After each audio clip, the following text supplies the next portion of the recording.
নমস্কার বন্ধুরা, কেমন আছো তোমরা সবাই? আশা করছি যে যেখানে আছো সবাই ভালো আছো, সুস্থ আছো।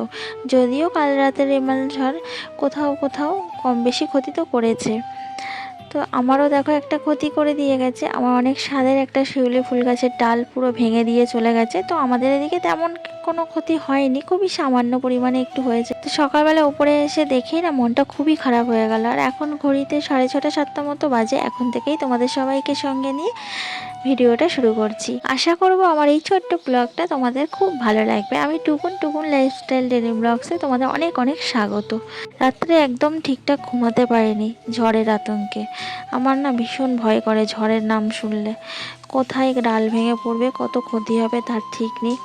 তো আমার বাপের বাড়ির দিকে একটু বেশি ক্ষয়ক্ষতি হওয়ার কথা ছিল, সেই চিন্তাও হচ্ছিল।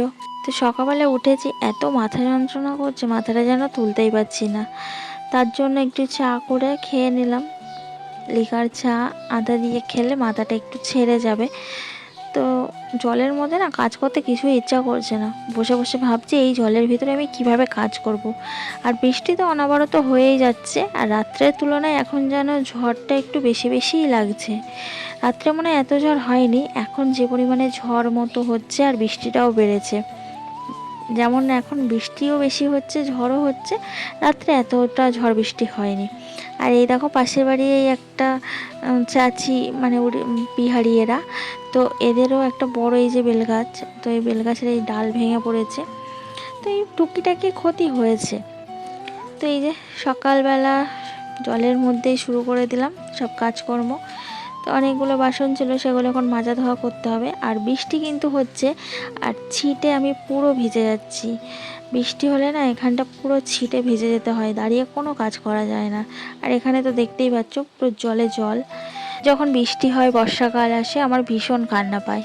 কারণ এই সময় কাজ করতে আমার ভীষণ কষ্ট হয়, খুব কষ্ট করে আমার কাজ করতে হয়। আর যার যার কষ্ট সেই বোঝে, কিন্তু অন্যরা হয়তো বলবে কিসের কষ্ট, বাট যার কষ্ট সেই একমাত্র বোঝে। জলের মধ্যে কাজকর্মর সাথে সাথে তো পুরো ভিজে গেছি। তো একবার স্নান করে নিলাম, দুপুরবেলায় এসে বসলাম চিড়ে নিয়ে। তো আজকে দুপুরবেলায় আমরা চিড়ে খাবো। দুপুরবেলায় আজকে ভাত রান্না হয়নি, কোনো রান্নাবান্নাই হয়নি কিছু। কেন বলো তো? গ্যাস ফুরিয়ে গেছে, 2-3 দিন হয়ে গেল। তো একটু প্রবলেমের জন্য গ্যাস নিতে পারছি না। গ্যাসের এখন যা দাম বেড়েছে, হুট করে তো আর নেওয়া যায় না।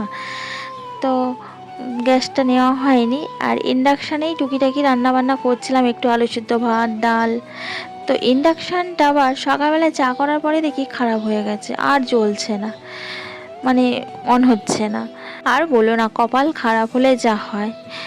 তার জন্যই ভাবলাম তাহলে চিড়েই খাওয়া যাক, তাছাড়া আর কি খাবোটা বলো। ঘরে ফ্রিজে টক দই ছিল, তো টক দইটা বার করে নিলাম আর একটু দুধ নিলাম। তো দুধটা তো আর জাল দিতে পারলাম না, তো ওই কাঁচা দুধ দিয়েই চিড়েটা মেখে খেলাম। ছেলেটাকে খাওয়াতে গেলাম, ছেলেটা প্রথমে বললো হ্যাঁ খাবো, ভালো লাগছে। তারপরে একটুখানি খেয়ে বলে কি আমি আর খাবো না, আমার ভালো লাগছে না। খাওয়া দাওয়া সেরে ভাবলাম বাসনগুলো একবার মেজে ধুয়েই যায়। একবার নিচে যাব, আর ওপরে এখন আসবো না, আবার সে রাত্রের দিকে খাওয়ার ব্যবস্থা কিছু করতে আসবো। কি ব্যবস্থা করা যায় দেখা যাক। তার জন্য বাসনগুলো মাজতে এলাম। তো এত হাওয়া দিচ্ছে, আর তার সাথে তেমন বৃষ্টির ঝাপটা দিচ্ছে। আমি না পুরো ভিজে গেছি। অনেক অনেক জায়গায় এই রেমাল ঝড় অনেক বড় বড় ক্ষতি করে দিয়ে গেল।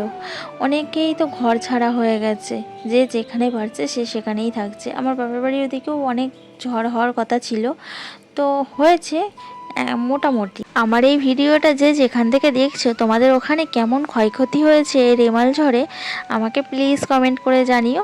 তোমরা যদি না বলো তাহলে আমি কি করে জানবো বলো? তোমাদের থেকেই তো আমি একটু জানতে পারবো। সত্যি কত জায়গায় কত ক্ষতি হয়ে গেছে, ভাবলেই না কেমন ভয় লাগে। তো ওপরে সব কাজকর্ম মিটিয়ে এই যে নিচে নামছি, আর এইদিকে জল জল তো পুরো সিঁড়িতে নামতে না ভীষণ ভয় করছে। যদি একবার স্লিপ খেয়ে হড়কে পড়ি, একদম পুরো নিচে চলে যাব, কারণ আমাদের সিঁড়িতে না রেলিং নেই। এর আগে যে আমফান ঝড়টা হলো, ওতেও অনেক ক্ষতি হয়েছিল, অনেক অনেক জায়গায় কত মানুষ আহত হয়েছিল, মারাও গেছিল, কত ঘরবাড়ি ভেঙে গেছিলো। আর এটা এখনও বোঝা যাচ্ছে না দিন মতো যাক তবেই বোঝা যাবে যে কত জায়গায় কত ক্ষয়ক্ষতি হয়েছে, কত মানুষের ঘরবাড়ি ভেঙে গেছে। আর এই দেখো, সারা রাত্রির আর সারা দিনের বৃষ্টিতে আমাদের এখানে জল প্রায় জমতে শুরু করে দিয়েছে। আমাদের এখানে তো একটু বৃষ্টি হলেই জল জমে আর ঘরে জল ঢুকে যায়। আর এই দেখো না, জল প্রায় ঢুকে যাওয়ার মতো হয়েও গেছে ঘরে। আর যদি আজকে সারাদিনটা বৃষ্টি হয় তা একদম ঘরে জল ঢুকে যাবে। দেখো রিক্সার চাকাগুলো অর্ধেক করে ডুবে গেছে। এটা আমাদের বাড়ির পিছনের গলিটায় জল উঠেছে, আমাদের বাড়ির সামনের গলিটা এখনও জল ওঠেনি। তো চলো, ভিডিওটা আমি এখানেই শেষ করছি। দেখা হচ্ছে আবার নেক্সট ভিডিওতে। ভালো যদি লেগে থাকে লাইক করো, আর সবাই সুস্থ থাকবে, ভালো থাকবে। নতুন বন্ধুরা চ্যানেলটা সাবস্ক্রাইব করে আমার পাশে থেকো।